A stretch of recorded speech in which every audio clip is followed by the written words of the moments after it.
Electric Fire Book 2 Hidden Change Chapter 5.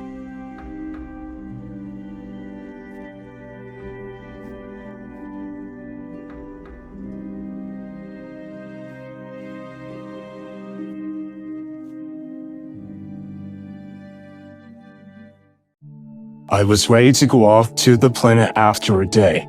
I had to carry a backpack. Stone packed me some food, a couple of water bottles, a tent, and also the portal rings. I kept one in the front pocket of the backpack, and the other was in Stone's hand. I'd go with you, Shadow, but I still have tasks to do here. I need to prepare for Robotnik's return. By that, I mean fix up his machines and maybe write some stuff down. I nodded before Stone closed his eyes as he looked down at the ring. He only had one chance to get the portal right, as in one chance to think of the right place for me to go to. If he failed, then there wouldn't be any way back. Luckily for him, when he dropped the ring, it showed a place where there was nothing but mushrooms. It was definitely another planet. I waved goodbye to Stone before jumping into the portal. Within seconds, it disappeared. Bad idea on my part for jumping in. I hit a mushroom hard and tumbled to the ground. Or so I thought, but it was just another mushroom. Mushrooms grew on top of mushrooms in this place. At least the air was breathable though. It was humid and a bit swampy. I heard someone yelling far from where I was. Hard to make out, but I could hear them. I lifted myself up. The backpack was able to withstand my fall. Nothing seemed to be broken as I stood up. I only hoped it were the same for the contents inside of the pack that was on my back. It wasn't heavy at all for me for some reason. I was able to get up without staggering. I headed off towards the yelling. The first day there, and I covered most of the terrain without a need to rest. One bottle of water was halfway gone at this point. Stone was right. It may be difficult to find Robotnik since he had been out here for a long time. He could be on the other side of the planet by now. This planet seemed to not have any other living beings on it from what I could tell. Noise seemed to travel around.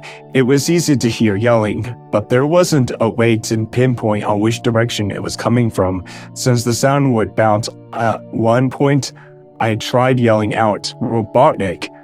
After that, I heard a yell back, but couldn't make it out. I sighed, a bit unsure on what I got myself into. The days were long.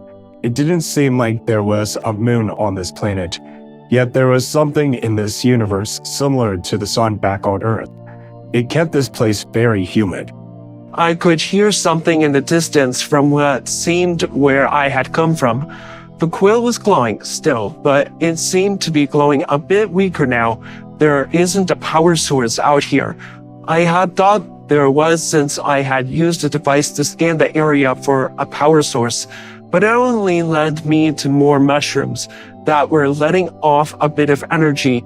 Turned out they were just letting off some spores into the air to spread more mushrooms. I decided to head back the way I came, feeling some hint of hope inside me to go back to that miserable planet again. Perhaps Stone had found a way to build a portal on Earth to grant me a safe return.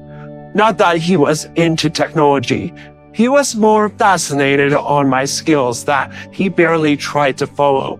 He was a genius with a latte though. Oh, I'd kill for one right about now. I had to recharge the quill. It needed a power source now.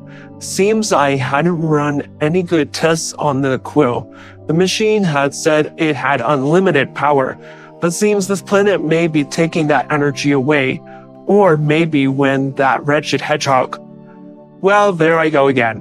I started to head back the way I came from. I recognized the path since the rock I had tossed would often break pieces off of the mushrooms, so it was easy to find my way back.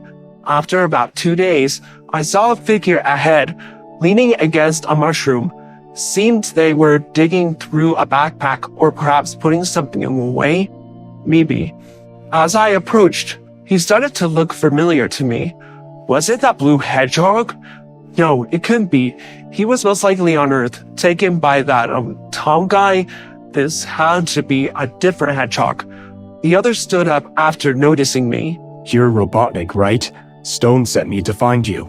I only nodded before approaching him, more to get a better look. He definitely didn't look like the other hedgehog. This one was a black hedgehog with red stripes, and with a small patch of white fur on his chest. The hedgehog then opened the front pocket of the backpack and pulled out a ring. Before throwing it, a portal appeared on the other side, was exactly the place I wanted to be. It was Stone's, my partner. You first. These portals don't last long. I followed the hedgehog's orders. Oh, I forgot to mention I didn't have the rock with me. At this point, I left it when I was returning to where I had come from, on the planet. The hedgehog followed after me, and that was when the portal faded. We both made it outside of Stone's place. Well, it was my van he was using. Well, it was parked outside of his place. It was nice to be back. The hedgehog kept his distance as I knocked on the door. Stone answered it. He didn't look the same, much. But after he saw it was me there, he quickly hugged me. It felt nice to be embraced. Definitely I needed it. For as long as I had been alone on that planet, I could feel the hedgehog's gaze on us. I just pushed Stone away. So, I suppose the hedgehog is with you then? Stone took a glance back at the hedgehog before replying. Sort of, sir. Well, I pretty much saved his life, and well, he decided to help bring you back afterward. It's been very lonely without your company, and well, the agency never partnered me up with anyone else after you disappeared. The hedgehog, well, his name is Shadow. Oh, I also promised him that we wouldn't run any experiments on him. After all, he is one of us now. I looked back at the hedgehog known as Shadow. I couldn't exactly promise I wouldn't run a few tests, though nothing painful, at least. He did rescue me, so it's only fair. Maybe having a hedgehog on the team wouldn't be such a bad idea.